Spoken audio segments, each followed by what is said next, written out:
Welcome to Delicious Science. This is the podcast where we make sense of the science so that you can feel confident about what's on your plate. Hi, I am Dr. Joanne McMillan. I'm a nutrition scientist and dietitian.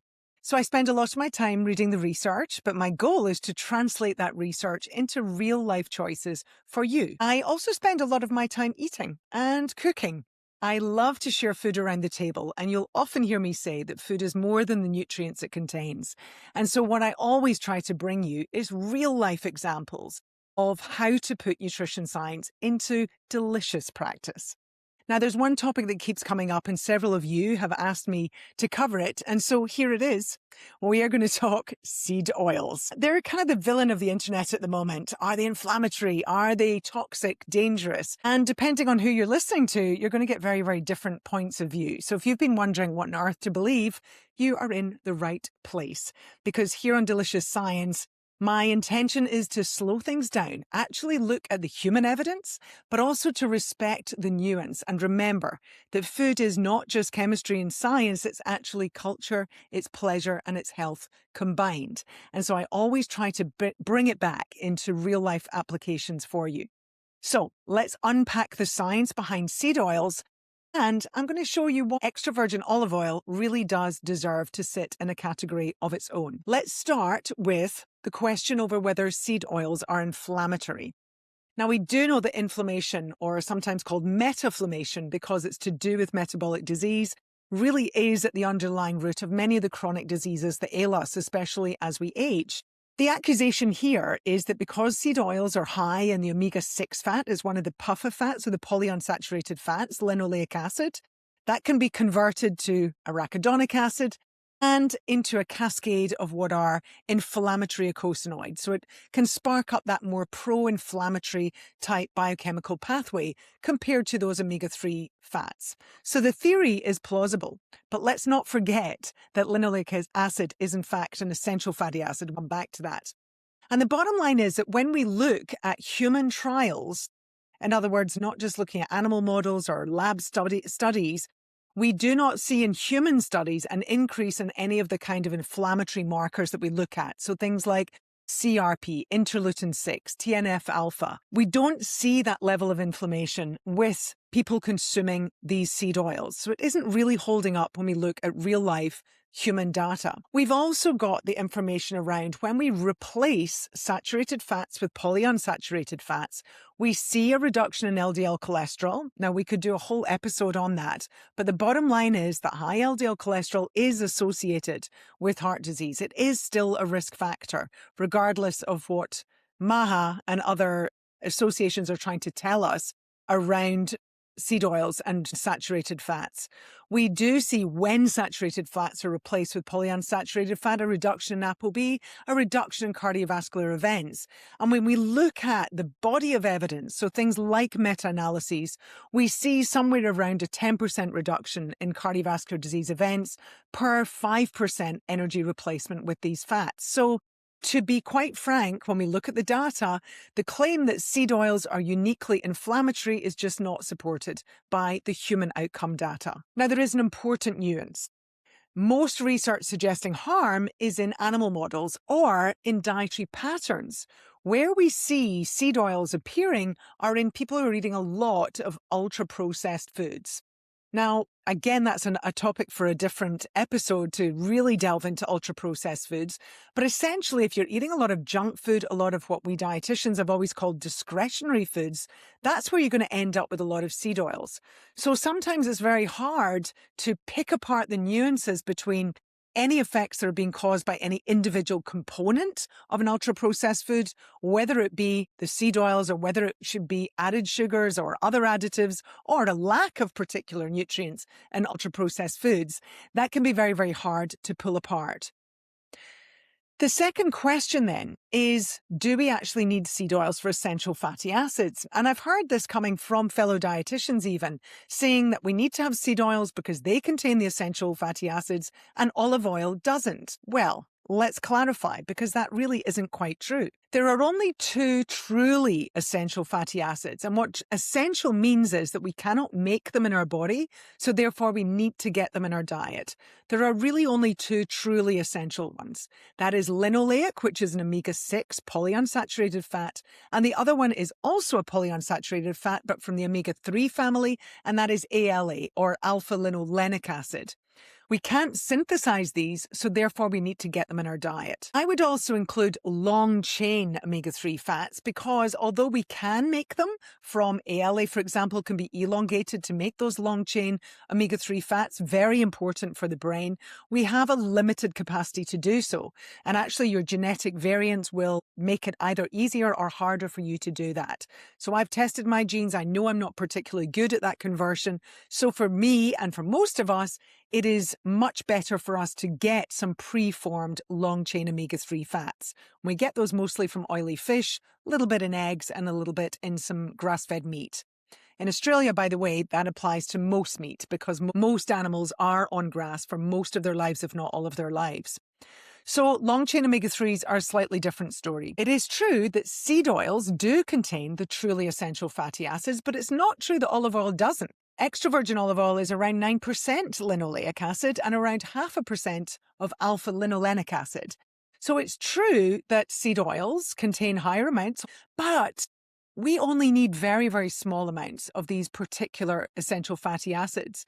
So if we look at in Australia, we've got set what is an adequate intake. For linoleic, for adult men, it's around 13 grams a day. For women, it's 8 grams a day. And for ALA, it's around 1.3 grams a day for men and 0.8 grams a day for women. So deficiencies are extremely, extremely rare. So do we need seed oils to meet our requirements for essential fatty acids? We can easily meet them by other foods. If we include for linoleic acid things like almonds, 30 grams of almonds will give you around 3 to 4 grams. Things like sunflower seeds, tahini, and your extra virgin olive oil is going to give you 1 to 2 grams in just a tablespoon. And we're recommending 2 to 3 tablespoons a day.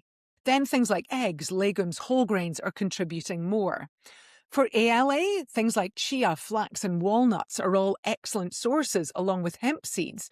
So yes, if you're not eating too many of these foods, but you are going to find small amounts elsewhere. And for ALA, our requirement is extremely small. So the bottom line is we do need to get those essential fatty acids, but we don't need refined seed oils to meet our needs. So that's not an argument, to my mind at least, of having to consume seed oils. If you are getting the bulk of your essential fats from seed oils, it suggests to me you're not eating enough of these incredible seeds and legumes. So the issue here is not really around deficiency. So let's turn to actually asking the question about what are seed oils and how are they made? So to give you some historical context, humans have been using plant oils for thousands of years. So they're not a new thing. Olive oil has been in the Mediterranean region for several thousand years, sesame oil in the Middle East, flaxseed oil in parts of Europe. And these were mechanically pressed oils. So what we're really talking here is the difference between those mechanically pressed oils and modern industrial seed oils. And those really emerged in the late 1800s with the development of the mechanical screw presses and then solvent extraction using petroleum-derived solvents, things like hexane. This was what allowed us to be able to extract the oil from something that was a much more difficult plant to get oil from than something like an olive. Cottonseed oil was one of the first large-scale seed oils, and it was originally just a waste product of the cotton industry. And then there was a major turning point somewhere around 1911 with the launch of Crisco. You might have seen online some of those lovely historical adverts for Crisco, worth having a look at. This was a partially hydrogenated cottonseed oil, and it was marketed as modern, as scientific, and superior to animal fats. That's where this thought process started to come in, when animal fats were being associated with disease. So soybean oil, corn oil, and sunflower oils expanded through the mid-20th century alongside industrial agriculture. And then modern canola oil, as we know it today, the name comes from Canada because it was developed in Canada in the 1970s. So seed oils aren't brand new. They have been around for over a century or so, but the large-scale, solvent-extracted, highly refined oils that we use today are very much products of this industrial food era. So seed oils come from hard seeds with a low oil yield. And the steps involved in getting the oil out of them involve cleaning and crushing, heating to increase the yield of the oil from the seed, solvent extraction, as I mentioned, usually using hexane, and then a refining process, so degumming, neutralization, bleaching, and deodorizing. Usually it's somewhere between 180 to 240 degrees Celsius. One thing to note, however, is that residual solvent levels are regulated and they are very low.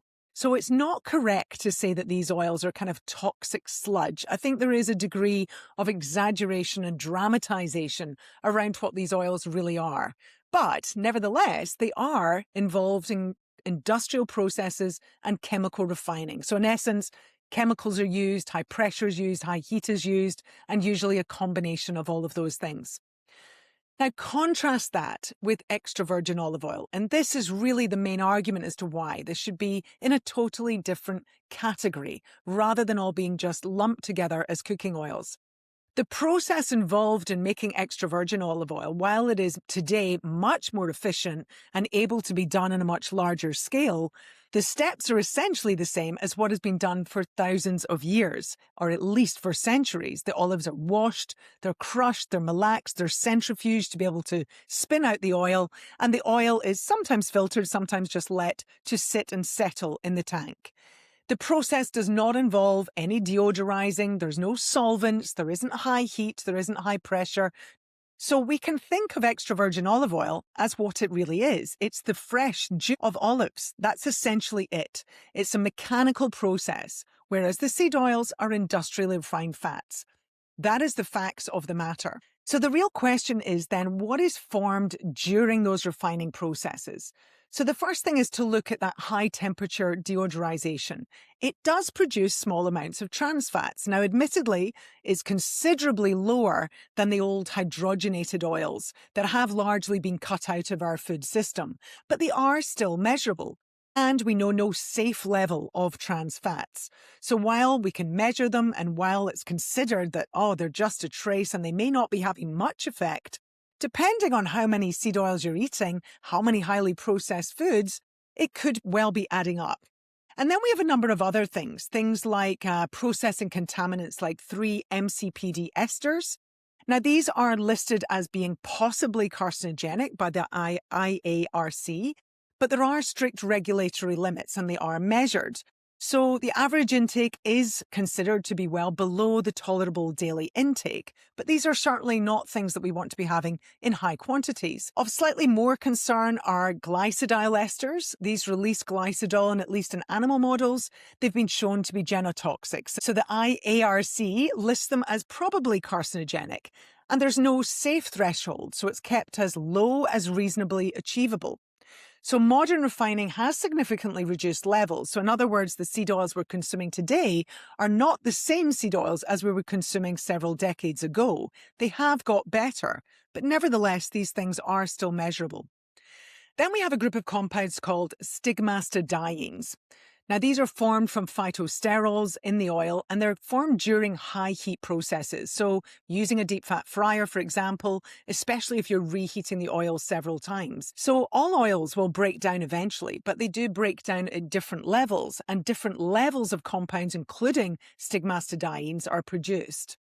Now, are they harmful? Well, we do know that when polar compounds reach about somewhere between 24 to 27%, that's when an oil is no longer deemed fit for human consumption.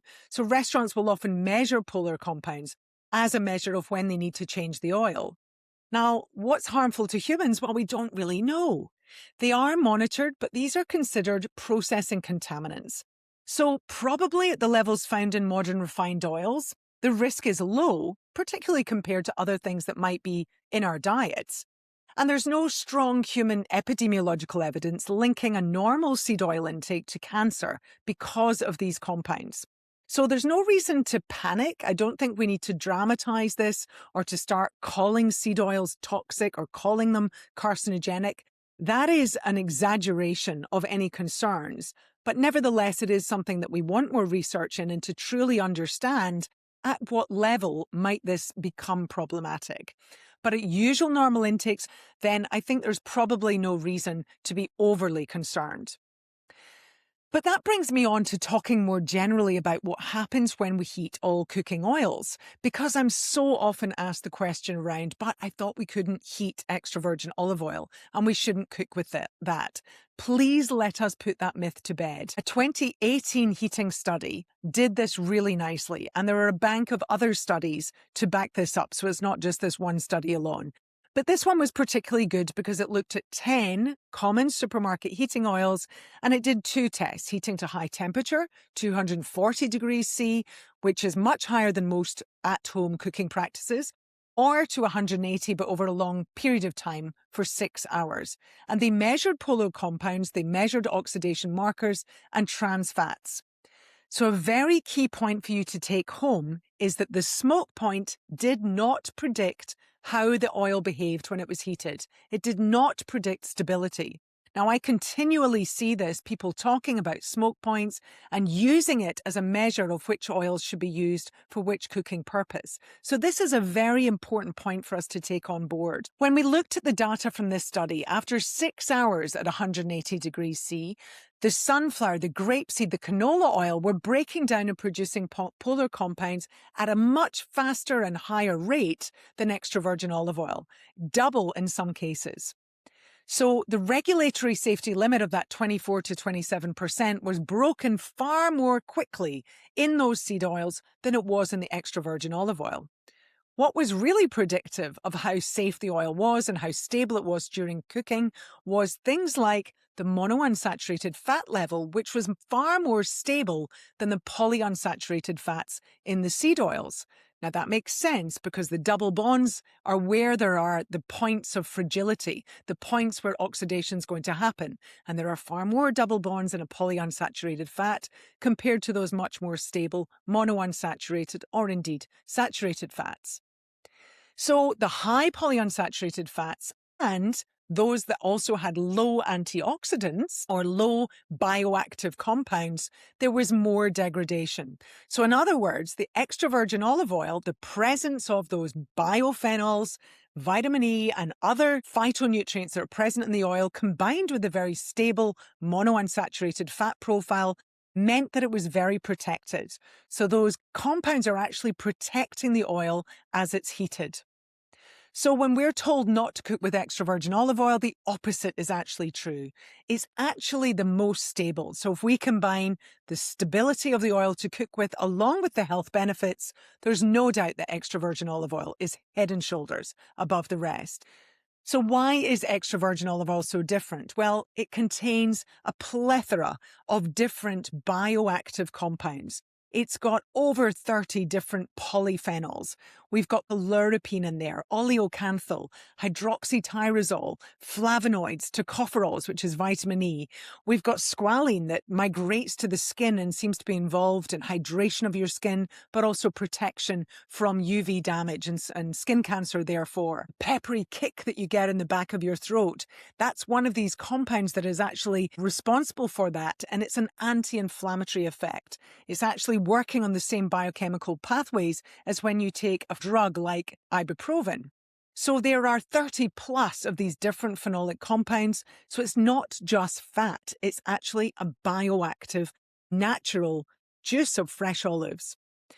So what about the clinical data on this? Well, we've got lots of large randomized controlled trials and meta-analyses showing that extra virgin olive oil is incredibly helpful for all areas of the body, really. It's pretty extraordinary. You can go to the Olive Wellness Institute to look up some of the research directly on each particular area of health you might be interested in.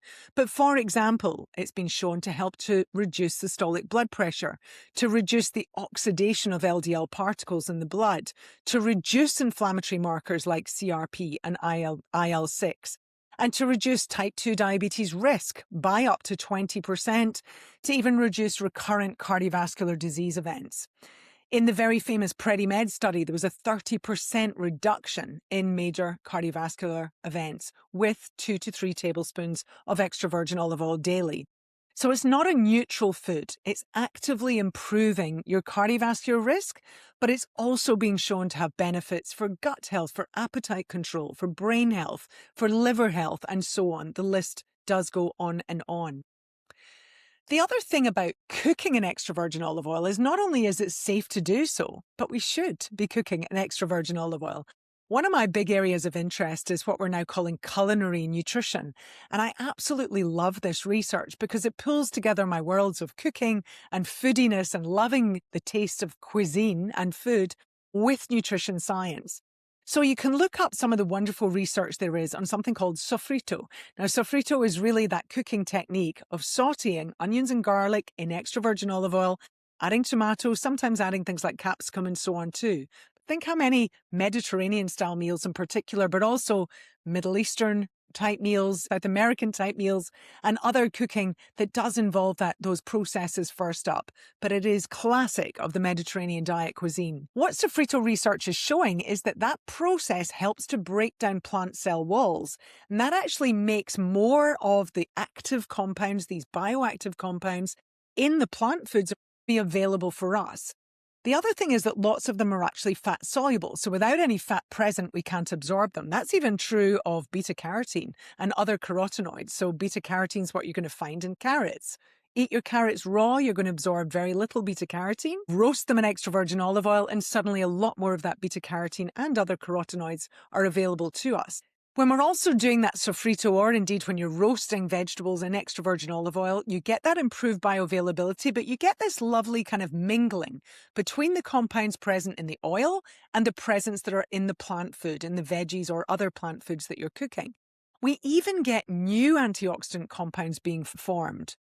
So there's this wonderful kind of mix going on that is essentially food chemistry that has this knock-on effect that is hugely beneficial for our bodies. We see acute, in other words, immediate reductions in inflammatory markers after we eat this food. So the extra virgin olive oil is acting as a bioactive carrier. It's not only delivering bioactives to us, but it's helping us get those ones out of the plant foods that we're consuming. So it doesn't just survive heat, it's actually interacting beneficially with food.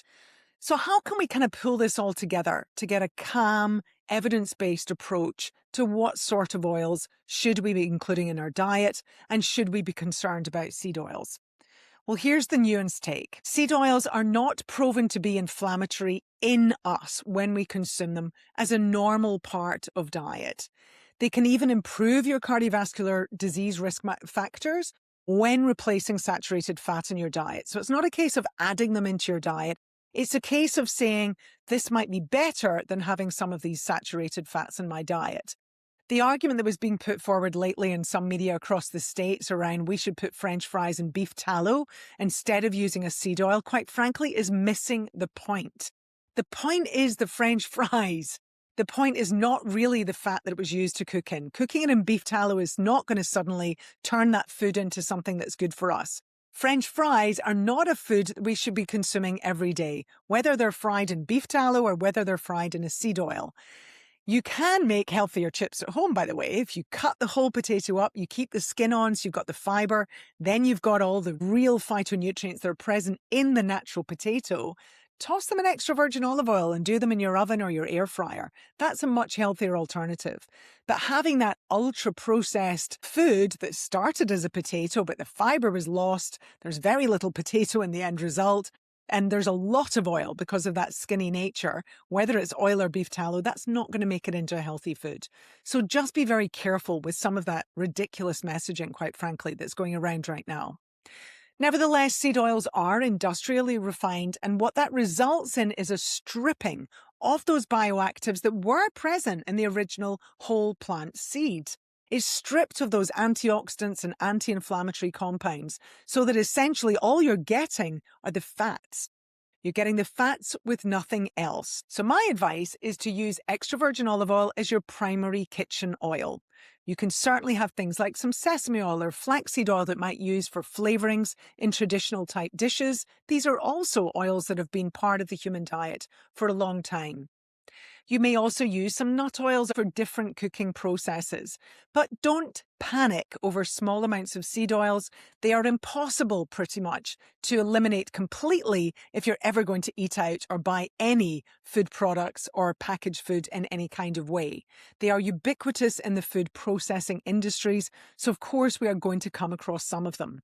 Let's focus instead on reducing ultra-processed discretionary foods. That means foods that are not giving us the nutrients we need in any great quantity and probably giving us too much of the stuff that we don't, and they're energy dense to boot and hyper palatable. These are the foods we want to cut down on. And remember that some level of processing is good. Cooking, canning, freezing. These make food convenient, they help to limit food waste, they make food safer, they often make food tastier, and they even can make some nutrients more available to us. So we don't need to panic over processing. We simply need to focus on a dietary pattern. So the foods you are including. And to get your essential fatty acids, you simply need to include things like nuts and seeds, legumes, oily fish, and try to get 2 to 3 tablespoons of extra virgin olive oil daily. So where does that leave us? Well, first of all, seed oils are not metabolic poison. The human evidence doesn't support the idea that they're uniquely inflammatory. And in fact, when they replace saturated fats, cardiovascular risk factors improve. But they are industrially refined fats, and that processing changes them. It strips away natural antioxidants and other potentially beneficial compounds that were present in the original whole seed. And it can create small amounts of, albeit monitored, contaminants. And under prolonged high heat, some are more prone to oxidation and breaking down. Extra virgin olive oil, on the other hand, is mechanically pressed fruit juice. It's rich in polyphenols and other bioactive compounds. It's remarkably stable under heat, and it's backed by strong clinical trials showing real cardiovascular and other health benefits. So these are not identical foods, and they should not be being put into the same basket. And that's really the point. Nutrition should never be about fear, and it's not about vilifying single ingredients. We need to try to understand the context, processing, and the overall dietary pattern, so the combination of different foods that we're eating. If you cook mostly at home, if you eat plenty of whole foods, including nuts, seeds, legumes, and fish, you're eating a plant-rich, omnivorous diet, or if you choose not to eat any animal foods, you're taking great care with a broad diversity of plant foods, possibly with a few supplements put in there. And wherever you lie on that spectrum, you're using extra virgin olive oil as your primary fat, at least at home, you are doing just fine. And as always, my goal here isn't to tell you what to fear or what to eat. My job is to give you the science so that you can make confident, calm decisions in your own kitchen. You deliciously get to choose what you put on your plate. Thank you so much for listening to Delicious Science.